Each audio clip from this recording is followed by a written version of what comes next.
Nome: Paulo Freire. Data de nascimento: 19 de setembro de 1921. Local: Recife, Pernambuco. Cor dos olhos: castanho. Raça: humana.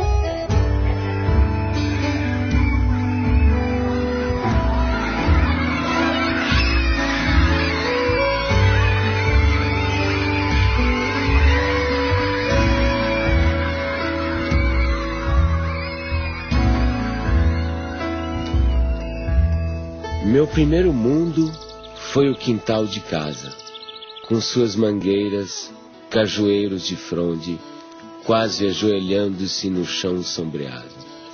Ali engatinhei, balbuciei, me pus de pé, andei, falei.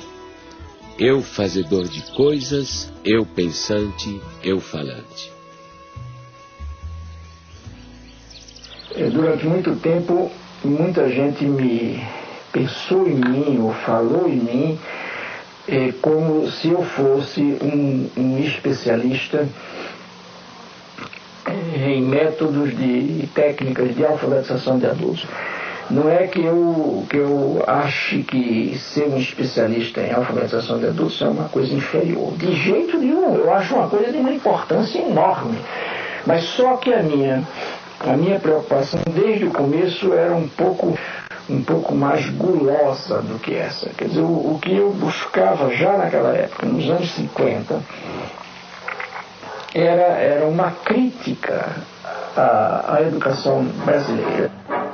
Em Angicos, uma pequena cidade no sertão do Rio Grande do Norte, à beira da antiga estrada de ferro, começaram uma revolução.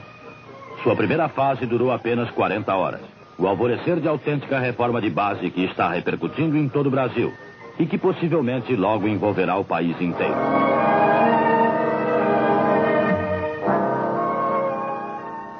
Eu tinha 6 anos de idade e tenho várias lembranças de lá, do Círculo da Cultura. Aprendi a ler sentada no colo do meu pai. Isso me fascina. Recordar o passado é viver 2 vezes. Eu sempre soube viver 2 vezes. Ai, é sofrer. Não, é recordar 2 vezes. É melhor viver 10 vezes. Olha, pela maioria, eu sempre soube que era viver. Recordar o passado é viver 2 vezes. Ninguém mais pode ficar indiferente ao problema do analfabetismo em nosso país. As soluções aí estão. Não se pode regular 40 horas a um homem que tem sede de saber, ou fome da cabeça, como dizem em Angicos, que precisa estudar, que tem esse direito até agora negado à maioria. Se lembra quando nós chegamos à cidade, a esta cidade aqui, para fazer aquele levantamento? Neide era muito pequenininha, tinha 6 anos, nem se lembra de bebê. Mas eu me lembro alguma coisa. Eu lembro, porque passou um jipe com alto-falante anunciando e ia chegar a essa escola e as pessoas não acreditavam muito. Eu vi minha mãe dizendo assim para meu pai que queria estudar. Ele disse, isso não chega pra gente não. Cabia a nós fazer um plano de alfabetização e educação de adultos, visando 100.000 matrículas, uma maneira de mudar a situação. Nós fomos recrutados, participamos de um treinamento e a primeira providência nossa foi nós nos deslocamos para Angicos para fazermos o levantamento do universo vocabular. Então íamos de casa em casa e ao final selecionaram, ele selecionou em Recife as palavras geradoras. No conjunto delas estava contido justamente todos os fonemas da língua portuguesa. Começando do mais simples, por exemplo, em Angicos a primeira palavra geradora foi belota. Então você sabe, belota são 3 sílabas fáceis, mais fáceis, não é? E muito usadas. Então, a partir das palavras, quando nós vencemos todas as sílabas, aí começamos a formar as frases. Olha, a velocidade com que isso ocorre, na primeira aula de alfabetização, quando se vai escrever num caderno, a folha do caderno é insuficiente para escrever 3 sílabas. E o lápis fura a folha do caderno.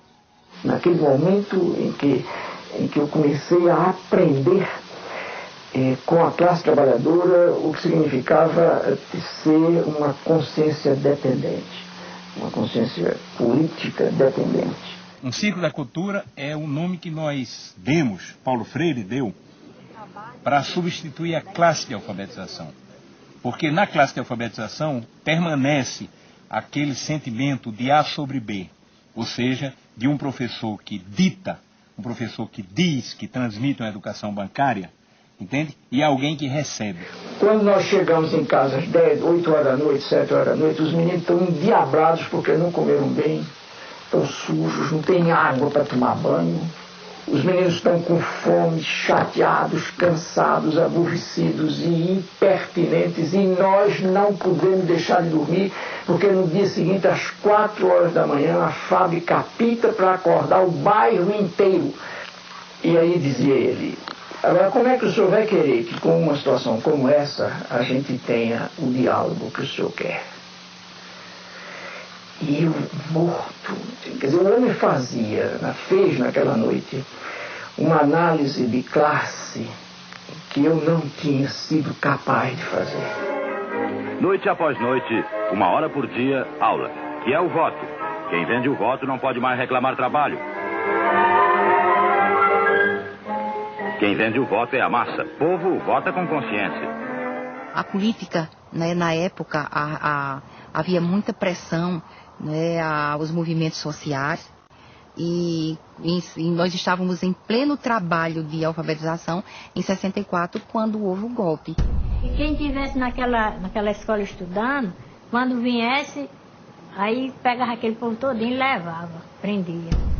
Sim, aí todo mundo ficou com medo, né? Eu sei que papai chegou em casa e disse: olha, minha filha, mamãe, você ajuda que for de papel, ajunte papel, lápis, livro, e faça um foguinho, bota em cima e toca o foguinho tudinho. Desse mesmo jeito eu fiz. A mesma coisa eu fiz. Eu peguei todo o meu material, que eu tinha os slides, tinha tudo. Pena que eu tenho. Se lembra daquele projetor, que era um projetor a gás, que eu ficava até não sei que hora da noite bombando, e a lâmpada Coleman? Tive que dar fim a tudo, porque eu enterrei no muro da minha casa. Tenho a convicção de que o Brasil seria outro hoje se essa atividade não tivesse sido interrompida brutalmente, pelas razões que foi, ou seja, para inviabilizar exatamente a emergência desses que o projeto político pretendia e conseguiu que continuassem como excluídos.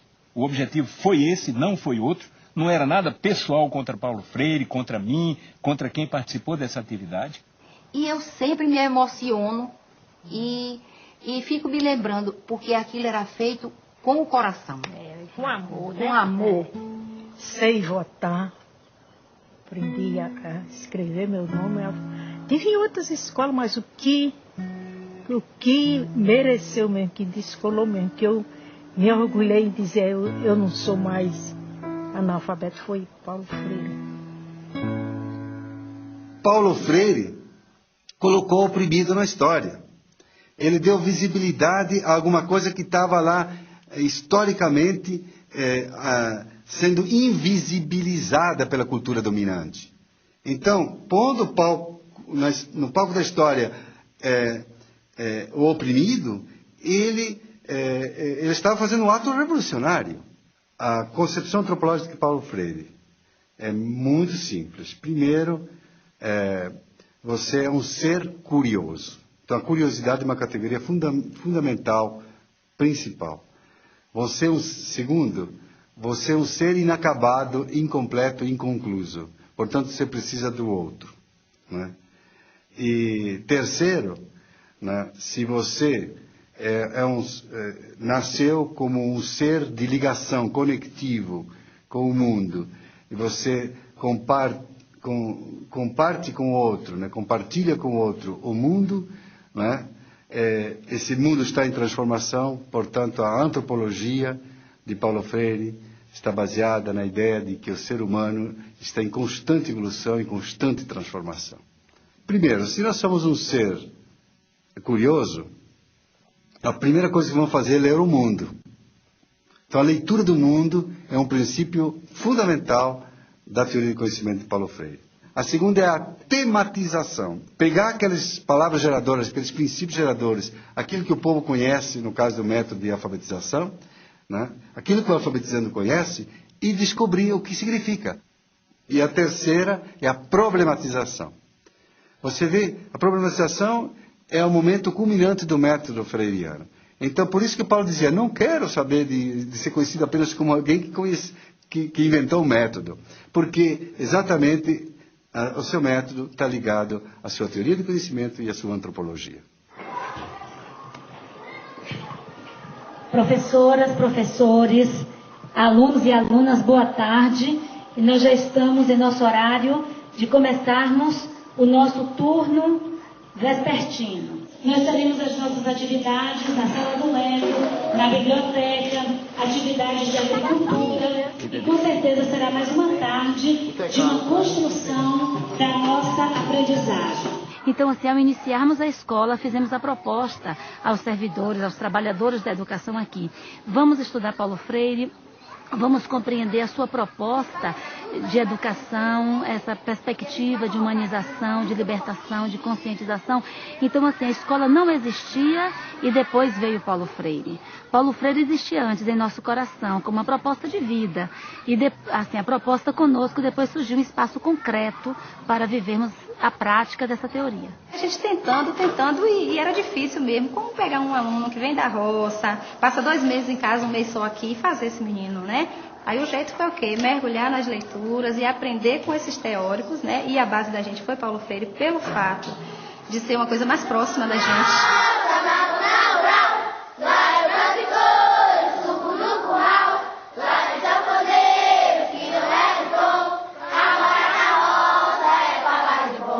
As crianças que nos chegam muito diferentes das crianças que são urbanas. Naturalmente, quando elas chegam, elas não conhecem o vaso sanitário, que para a gente é um valor, e isso ainda me emociona. Saber que muitas das nossas crianças tiveram que usar muito tempo o quintal da escola porque não sabiam usar um vaso sanitário. Então elas chegam aqui, às vezes, com um comportamento muito agressivo, né? Às vezes nós temos crianças aqui trazidas pelo Conselho Tutelar, crianças que a gente não conseguia chegar junto, tocar, porque elas resistiam. E hoje a gente vê, assim, transformação mesmo na vida deles, né? Hoje são crianças que sentam no colo, se a gente senta, eles vêm, chegam, sentam no colo. Crianças que a gente teve grande dificuldade para chegar junto. Ficou nervosa?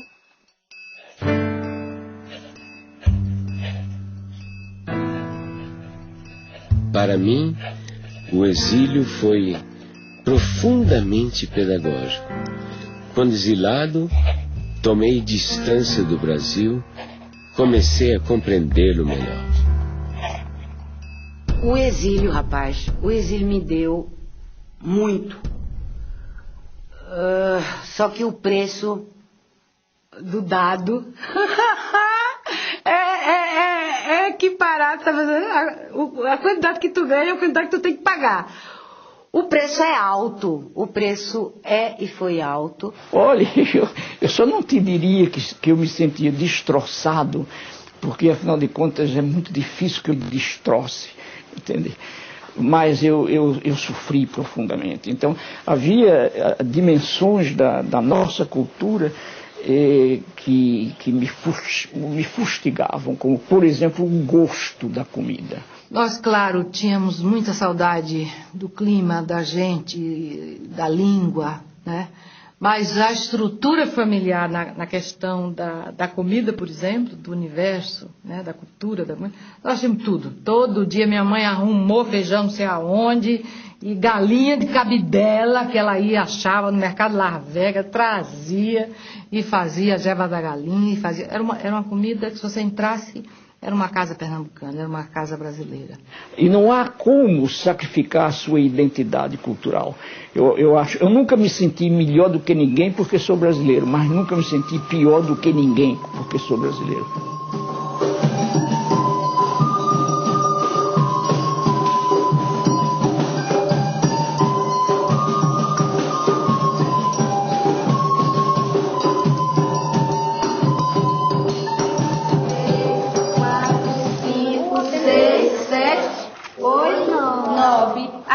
Vai ser o quê? Rede resposta. Quantas dúvidas ele dividiu?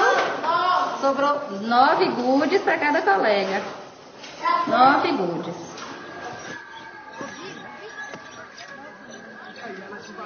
Isso aqui é uma ferramenta chamada sacho. Ele tem uma ponta justamente para poder fazer o quê? Para poder fazer a cova. Então nós vamos fazer a cova e a beterraba já está aqui. Nessa posição ela não pode entortar a raiz porque senão vai deformar. E aqui nós vamos fazer esse procedimento. Pronto, tá faltando. Coloque aí no local, um pouquinho mais, ó. A raiz ficou um pouco baixa. Ao retornarem para casa, eles levam daqui da escola algumas sementes. Cenoura, beterraba, das hortaliças que eles já cultivam aqui. Lá eles têm o objetivo de, ao chegarem lá, passarem para os pais o conhecimento que eles acabaram adquirindo aqui, ou então que reforçaram já tendo esse tipo de conhecimento. Lá eles fazem o que fizeram aqui. Alguns já assim vendem, eles chegam falando, olha, a gente ganhou dinheiro, porque eu plantei o coentro, plantei alface, plantei isso aqui. E aí eles vendem isso e ganham dinheiro, né? Aí ensinei a meu pai, a fazer assim como o professor ensinou. E ele sempre ensina, traz a semente da planta, ensina como é que os professores lá ensinam para eles plantar. Eu digo, já aqui nós plantamos diferente. Nós chamei a terra toda. Ele, não, mãe, não é assim. O professor lá ensina para nós fazer arleira, estamear a sementinha. Depois, se tiver junto, ele vai, arranca um pouco daquela muda para poder ficar mais investido. Ele sempre conta tudo. O exercício de tornar-se capaz de ler e escrever exige de quem realmente aprende uma postura de sujeito que cria o seu próprio aprendizado. A comunidade freiriana, para nós, né, é esse conjunto de instituições, pessoas que partilham a identidade do legado de Paulo Freire, né? E o que significa isso? Na verdade, são associações, grupos, instituições que vão se formando no mundo. Por exemplo, Portugal e Espanha. Em Portugal ocorreu o Fórum Paulo Freire em 2004, este ano agora, 2006, né, na Espanha. Enfim, são centros de estudos, né, freirianos, né, pesquisas, espaços de formação educacional. Oi, Luísa Cortesão. Primeiro, quero te agradecer muito pela sua contribuição aí de Portugal nesse documentário. Gostaria que você falasse um pouquinho o que é que vocês estão realizando, a experiência freiriana do Instituto aí. Está a ver, portanto, são debates muito aprofundados e muito fundos sobre questões teóricas que têm que ver com problemas que são sentidos na realidade. Fizemos, o título é a exclusão ou as exclusões, e fizemos, por exemplo, uma análise de problemas de exclusão social, de problemas de exclusão da saúde, de problemas de exclusão da justiça, de problemas de exclusão do trabalho, de problemas de exclusão da educação, e agora esse ciclo vai terminar com uma análise sociológica da problemática da exclusão. O que te levou a fundar uma cátedra Paulo Freire aí na Suécia, num local em que, digamos assim, há tão poucos oprimidos? Aqui em Suécia, depois de los años 70, que a gente conheceu aqui a Paulo Freire, há renascimento de interesse. Aqui em Uppsala, há projeto muito interessante de desenvolvimento sustentável, meio ambiente, não? E esta gente está muito interessada nos esquemas de conscientização, não, de pensamento crítico freiriano. Efectivamente, he trabajado com grupos étnicos oprimidos, incluso grupos indígenas, com camponeses, com operários também, não? São dois traços de personalidade de Paulo. Primeiro, essa generosidade do menino aberto ao mundo sempre que quer conhecer, essa alegria de conhecer o mundo. Segundo, a conectividade, que já é uma qualidade do adulto, a conectividade e a relação. Acho uma definição perfeita para qualquer ser humano decente. Ser um menino é guardar um pouco toda aquela carga de emoção da criança e a conectividade, que já é um projeto das pessoas adultas. Paulo Freire foi um menino da zona rural igual a gente, que aprendeu a ler debaixo da sombra da mangueira, que gostava de ler, gostava de escrever. Foi um homem que queria transformar o mundo. O momento em que o pai estava a trabalhar, né? Na famosa biblioteca, no espaço de trabalho dele, né? Eram momentos assim que as brincadeiras mais ruidosas nossas, né, tinham que ser, né, afastadas, porque o pai, quer dizer, são coisas que ficam assim, né? São mensagens, estás a perceber, que te marcam rotundamente o corpo, né? Ele era uma pessoa frágil à maldade humana. E minha mãe sustentava a reversão disso no sentido: acorda, Paulo! O que você está pensando da vida, Paulo? Que é isso? O mundo é isso mesmo, Paulo? O paizinho nunca foi assim um pai no sentido de um pai físico muito constante. Não foi, isso não tem problema nenhum, digo isso mesmo, porque assim eu o percebia. Mas, no entanto, estás a ver, quando o desgraçado estava presente, mas ele estava presente com inteireza, que, putz, imagina, era amplamente suficiente. Um homem extremamente humano, né? Extremamente bondoso, mas que também sabia ser muito duro quando era necessário com as pessoas, né? Quer dizer, ele tem uma frase dele que diz assim: se alguém quiser me insultar, que me chame de santinho. No campo pedagógico é muito mais atual Paulo Freire. Porque a Unesco, por exemplo, colocou os 4 pilares da educação do futuro, não é? Aprender a aprender, aprender a conviver, aprender a fazer e aprender a ser. São esses 4 pilares. Isso está dentro da teoria do Paulo Freire. Só que Paulo Freire acrescentaria um 5º: aprender por quê, contra quem, a favor de quem. Ele politizaria muito mais esses 4 princípios, 4 pilares da educação do futuro, evidentemente. Ele sempre coloca a questão do porquê.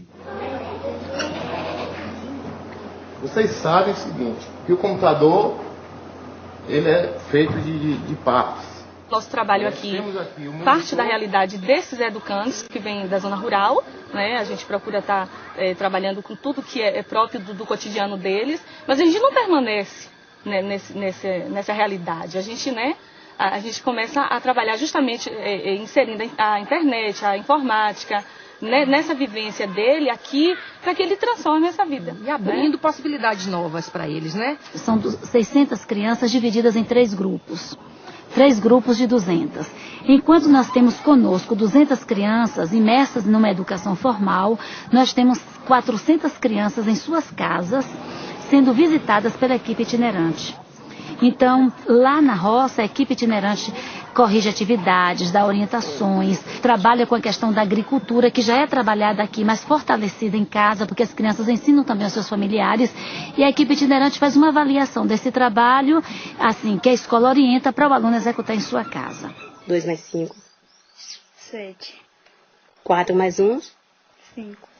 Então a senhora tem que dedicar, assim, dar um tempo para ela, para que ela possa estudar. Porque a gente sabe que ela ajuda a senhora na lavoura, sim, mas ela tem que ter, assim, um tempo disponível todo dia para fazer a atividade dela. Tem pais que dizem assim, que 2 meses em casa, eles ainda dizem assim: professora, não deu tempo para os filhos fazerem atividades. Porque às vezes eles tiram os filhos das atividades que levam para casa para pôr na mão de obra. Porque tem que ajudar. Nas despesas da casa. Eu estou trabalhando agora com atividades de artes. E essas atividades é uma atividade que desenvolve a coordenação motora, cognitiva e também ajuda no desenvolvimento da criatividade de cada criança. O restante fica em silêncio e vai terminar a tarefa, tá certo?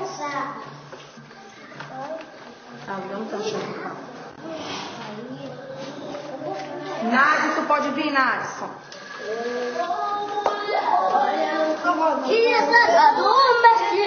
Ordinário vai,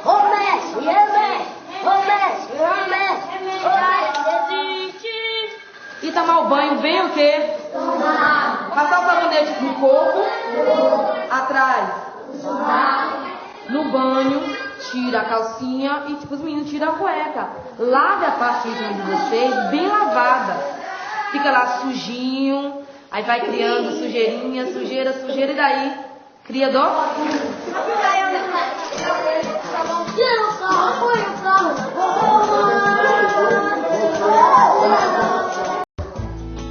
Foi aprendendo que percebemos ser possível ensinar.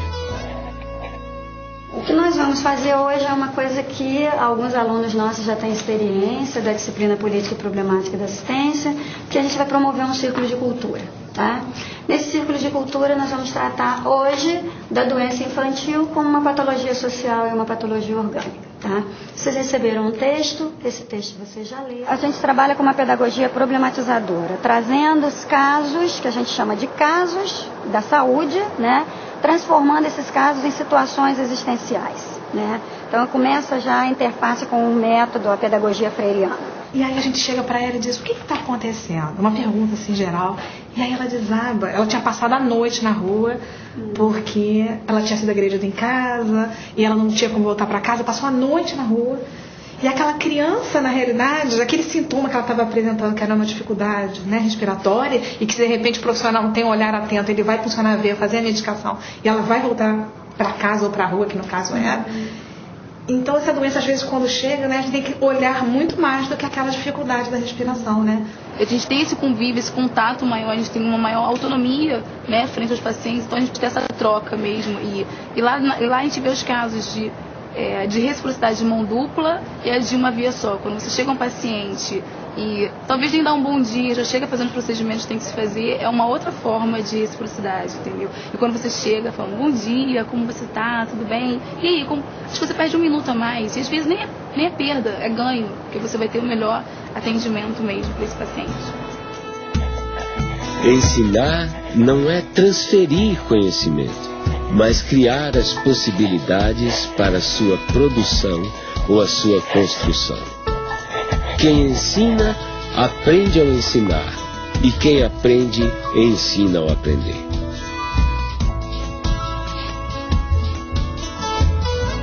Pedagogia do Oprimido, que é um livro que já estava praticamente pronto em 68, mas que saiu publicado pela primeira vez em 70, e que é o principal livro do Paulo Freire, o mais importante. Há pouco tempo encontrei esse livro, Pedagogia do Oprimido, 15ª edição.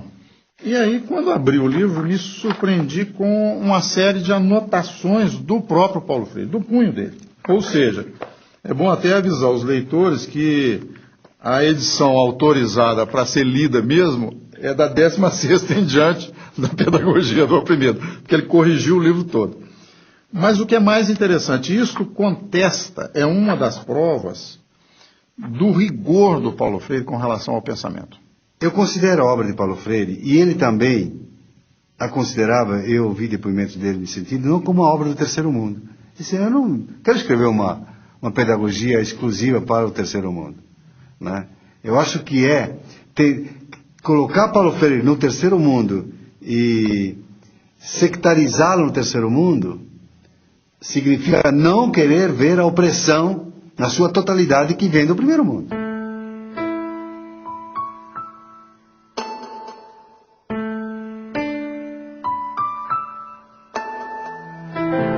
Ela foi a primeira leitora da pedagogia do oprimido, né? Ou seja, ela tinha uma sensibilidade, por exemplo, muito grande para escolher as palavras geradoras do método de alfabetização. E a Elza era uma grande educadora e que, inclusive, não acreditava que eu fosse outra coisa que não educador mesmo. Quer dizer, eu me lembro de uns sonhos que eu andei tendo na minha mocidade de ser juiz de direito, de fazer uma carreira por aí, e ela me dizia, rindo, apesar de todo o respeito que eu tenho pela magistratura, eu acho que você é mesmo um educador.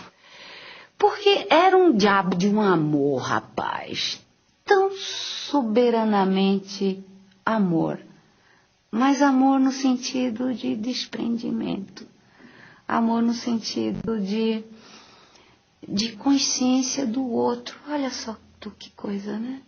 Quer dizer, ela teve um papel indiscutível na minha vida durante um longo período em que nós vivemos sem hiatos, não? Casados durante 42 anos, é um tempão, um negócio fantástico. Quando minha mãe morreu, meu pai morreu também. Morreu e eu escrevi até um poema falando disso. Quando minha mãe morreu, eu perdi meu pai, né?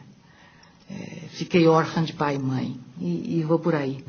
E ficou um pedaço de pai conhecido e um pai completamente desconhecido, que era aquele meio morto, né? Quando a Elza morreu, é óbvio que um cara que amou desse jeito, quando morreu a pessoa que ele amou, morreu nele e com ele um bando de coisa. E inclusive morreu a vontade de viver.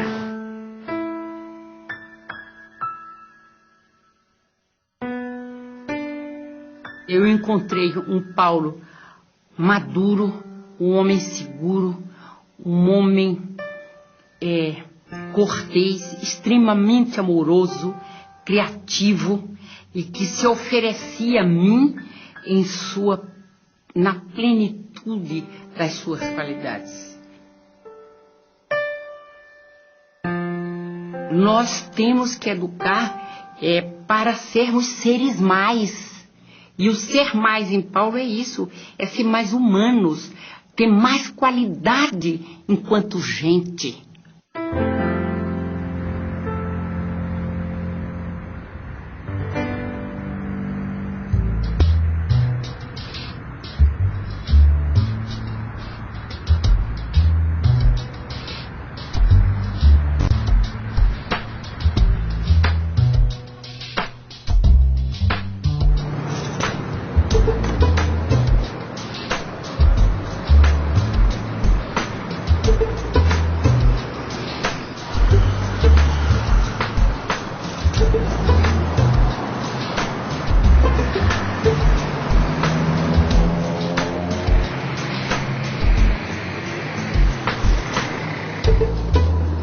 O MOVA é um movimento de alfabetização, né, que surge junto às camadas populares, buscando uma nova maneira e uma nova perspectiva de alfabetização, né, vinculada principalmente a esse pensamento e essa filosofia freiriana.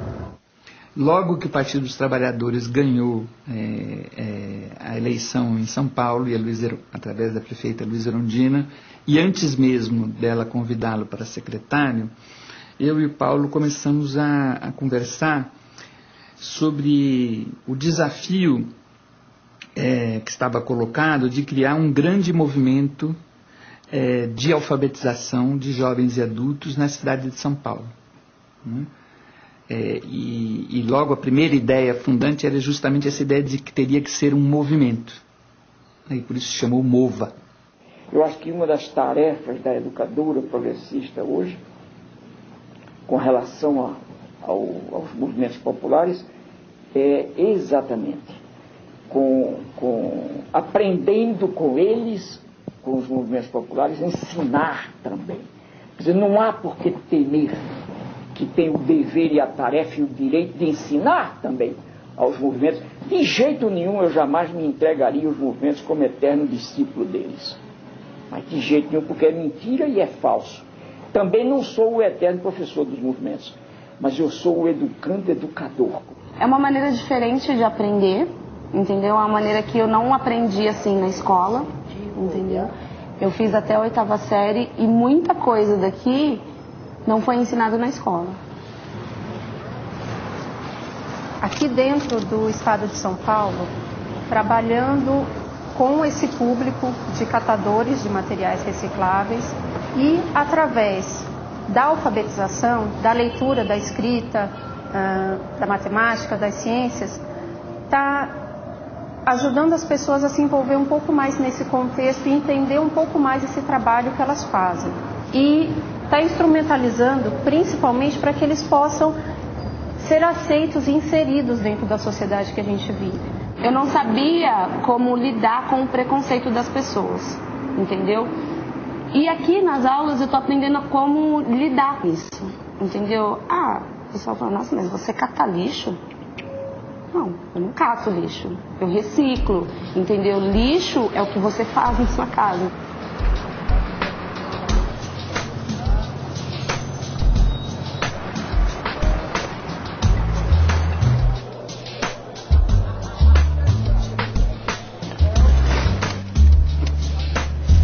Estou aprendendo mais a me comunicar mais com as pessoas, né, que é um pouquinho fechado e ficar mais extrovertido, né? Por causa da maneira que a gente aprende, né? Não é uma coisa assim que a gente chega na escola e não sabe o que vai fazer. No fim da aula a gente já sai satisfeito porque realizou alguma coisa. Depois que a gente criou essa poesia com esse tema, coletividade, o que teve de importante com isso depois? Muito importante, por quê? Porque a gente é capaz de fazer uma poesia, né? Existe muita criatividade para isso, mas muitas vezes a gente no coletivo consegue conquistar mais ideias, né? Quem quer escrever Tempo Perdido? Minha poesia, estar com você. Sou uma pessoa muito contente e alegre, gosto de estar perto de vocês. Aprendo a ler, aprendo a escrever. Meu nome é Ailton, sou pobre de dinheiro, mas sou rico de saúde. Sobre as águas do mar, vi a luz brilhar ali, pela rua passar, sem saber o que, me sentindo tão só, sinto que é amor, sigo amor, amando-te assim, nós dois, amor e nós. Tá bom?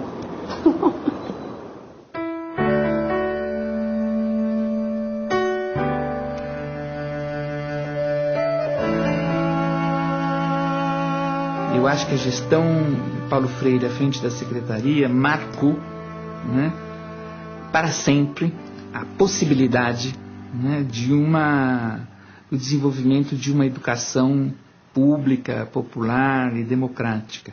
Eu acho que houve uma preocupação, né, muito profunda com valorizar, né, a figura dos educadores e das educadoras da rede municipal.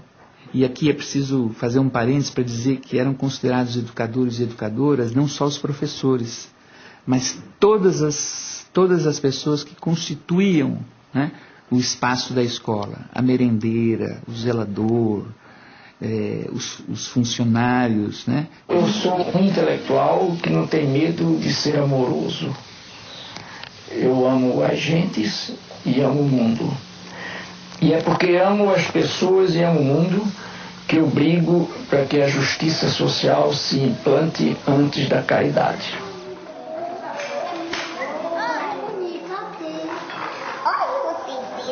Ninguém começa lendo a palavra, porque antes da palavra, o que a gente tem para ler, à disposição da gente, é o mundo.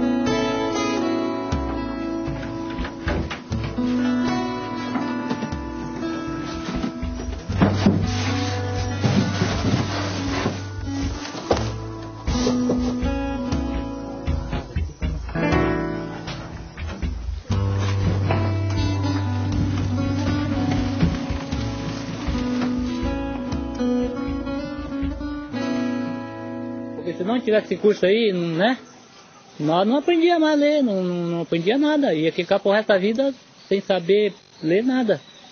Porque a pessoa que não sabe ler, praticamente ele é cego, né?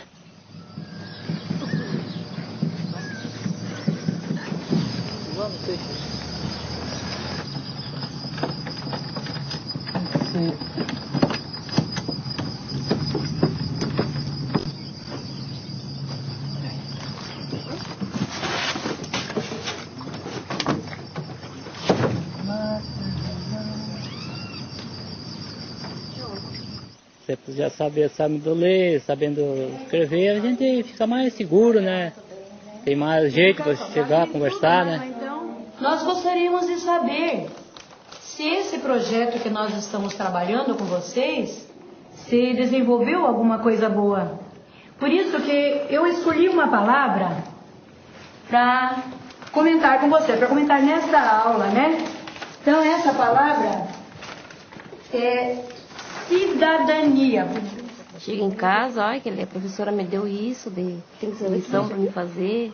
Se entende, dá uma força para mim, me explica. Se eu entendo, eu dou uma força para ele, ensino ele. Ensino ele para se desembaraçar mais, né, na lição. Mas eu acho que ele aprendeu bem mesmo. Esses meses que ele está na escolinha. Porque a gente que trabalha de empregada doméstica, assim, né? A pessoa não sabe dos produtos que tem que passar para limpeza, né? E assim, aprendendo a ler já é uma força, né? Boa, né? Sabe o que produto que vai usar. Vem aqui, filha. Sabe o produto que vai usar. E deu uma força boa. Ela vai na escolinha comigo também todo dia. E ela tá fazendo o prezinho. Eu aprendo mais com ela, né? Ela aprende comigo. Assim a gente vai indo.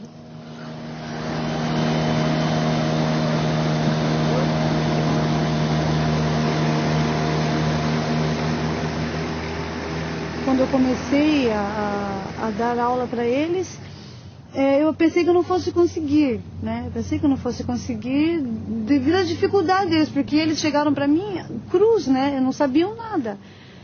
Aí eu comecei, passou umas 2 ou 3, acho que não chegou um mês de aula, chegou uma das alunas e falou: Miriam, consegui ir na Previdência Social, sozinha. Eu fiquei até emocionada, né? Quando eu vi assim, né, o Ministério, né? Aí, olhei assim, aprendi a ler para mim, era uma emoção.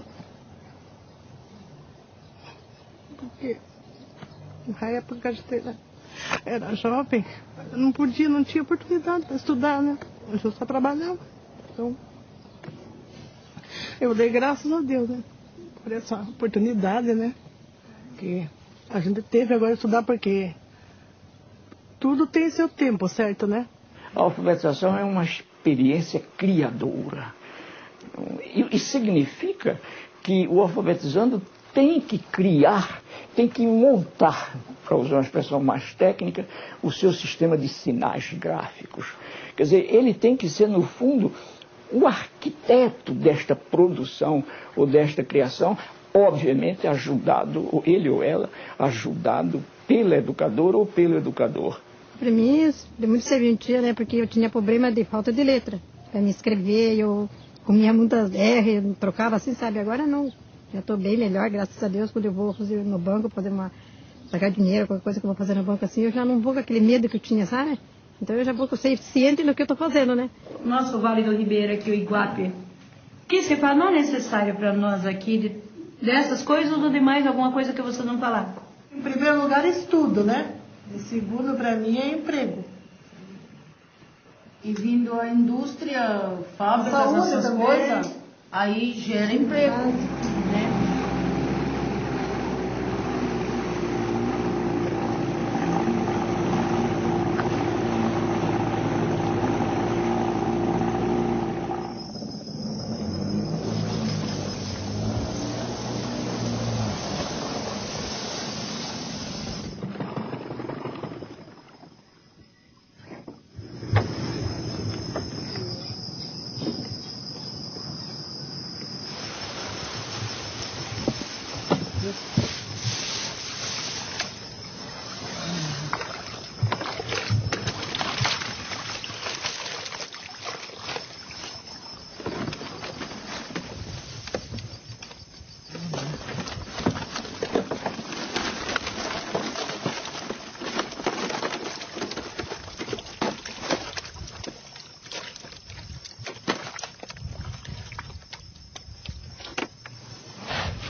E outra pessoa aprendendo a ler e escrever pode pegar também pode arrumar um outro serviço melhor, né?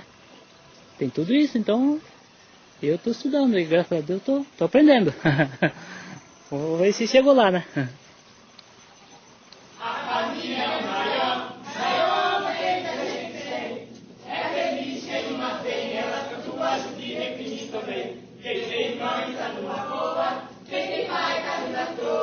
Tem momentos que a gente discute e tem outros que a gente curte. Tem momentos que a gente discute. Quando veio a ditadura, a primeira coisa que fez foi um projeto que, se não me engano, se chamava Mobral, e que tinha como lema o seguinte: é preciso ensinar as pessoas a ler para que elas possam ler as ordens que vêm por escrito. Que era exatamente o contrário do processo dialogal do Paulo Freire, que tem tudo a ver com o teatro do oprimido e com Sócrates, que também usava esse processo do diálogo para que se chegasse a uma descoberta.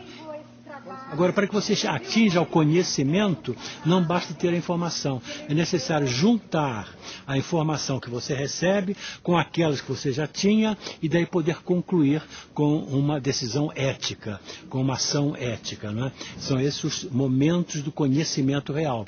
E o ensinar, se a gente não recebe daquele a quem ensina nada, nós vamos estar pondo na cabeça dele algumas informações que podem ser verdadeiras, mas que não vão servir para nada, e na nossa cabeça nós vamos apenas estar despejando alguma coisa que temos sem nada receber em troca.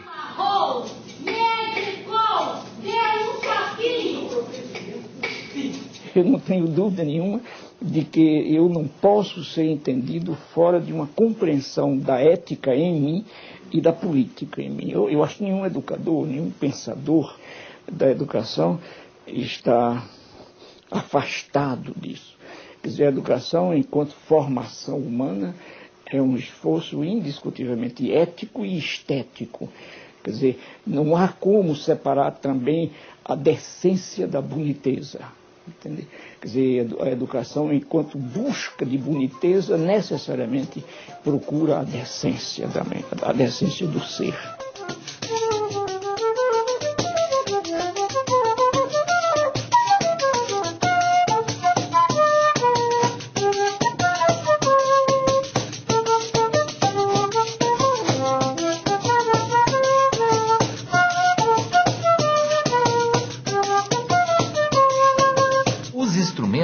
Eles são meros, um meio de transporte para a música que está dentro de cada um de nós, né? E a gente tem que desenvolver, é importantíssimo que o aluno primeiro, ele desenvolva essa noção dos sons mais agudos, dos sons mais graves, da percepção dos sons, antes de entender a música no papel. Agora presta atenção no que eu vou tocar para vocês. O som mais grosso, esse aqui, ó, esse som mais grosso, é esse som aqui. Agora tem esse outro dó aqui, olha. É um som um pouco mais agudo, ó. Esse. Agora esse outro é um pouco mais agudo. E esse último é muito fininho, parece um passarinho ou um bicho que tem um som muito fino, ó. Processo de alfabetização musical, do início da aprendizagem musical das escolas tradicionais, ele trabalha da forma contrária. E aquilo que me motivou a desenvolver esse trabalho a partir da perspectiva freiriana. Então, o aluno, ele levanta, digamos, a nota dó, né? Dó, ré, mi, fá. E o TEDEM diferencia essa forma de aprendizado porque fica em destaque, né? Fica o espaço vazio do som, do som que você está querendo produzir, reproduzir, né?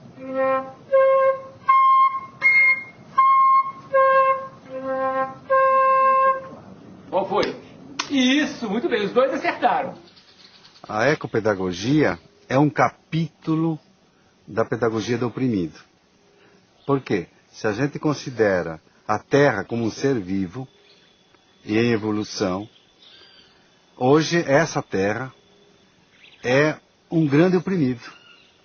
Nós vivemos de forma insustentável. Nós temos tudo para destruir o planeta, não pelas bombas atômicas. Nós podemos destruir hoje o planeta pelo modo insustentável de vida que vivemos nesse planeta. Então, nós temos que refundar os princípios da pedagogia para que ensine as crianças, jovens e adultos a viverem de forma sustentável, a terem um estilo de vida sustentável. Então, eu creio que esse vai ser o grande tema do século XXI. E Paulo Freire é esse educador do século XXI, porque estava extremamente ligado a essa temática da sustentabilidade. Quer dizer, há pessoas que me consideram um sonhador, e eu sou um sonhador, mas não um sonhador maluco. Mas há pessoas que me consideram um idealista, mas um idealista perigoso. Entende?